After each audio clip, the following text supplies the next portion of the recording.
பார்வதி கல்யாணமாம் அதனை பூலோகம் கொண்டாடுதாம்.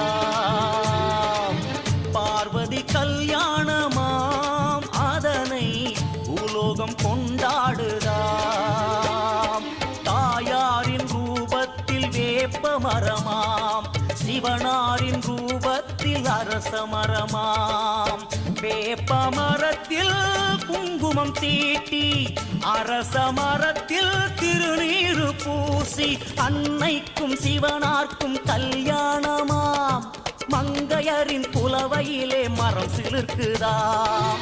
பார்வதி கல்யாணமாம் அதனை பூலோகம் கொண்டாடுதாம்.